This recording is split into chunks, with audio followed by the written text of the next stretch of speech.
ওনাকে আমি বলেছিলাম যে আপা আপনি তো এখানে কাজ না করলেও পারেন, এই যে ফুল দিয়ে মালা গাঁথতেছেন, এত কষ্ট করে এই কাজগুলো না করলেও তো পারেন। আপনার একটা সন্তান আছে, আপনি বাসে বাসে যদি যান, গিয়ে যদি হাত পাতেন, অবশ্য সারাদিনে 1,000 টাকা তো ইনকাম করতে পারবেনই। যদিও মানুষ 1 টাকা বা 5 টাকা দেয় না, এখন 10 টাকা নিচে তো দেয়ই না, তাই না? তো আপনি এখানে ফুল গেতে মালা 10 টাকা করে বিক্রি করবেন, এত কষ্ট করে তো মানে হয় না। ঢাকা শহরে কিন্তু হাত পেতেই এইভাবে বাচ্চা নিয়ে কিন্তু আসলে অনেক টাকা কিন্তু কামাই করতে পারে।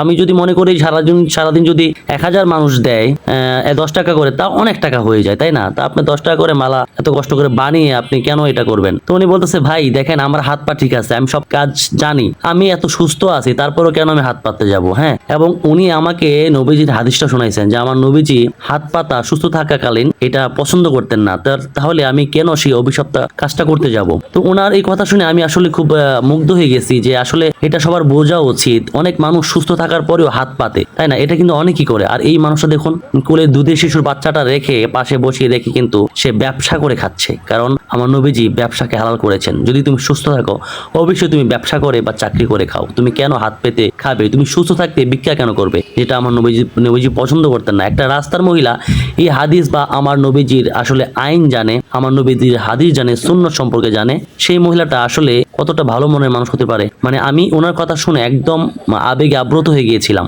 ওনার কথাগুলো অনেক ভালো লাগছিল আমার।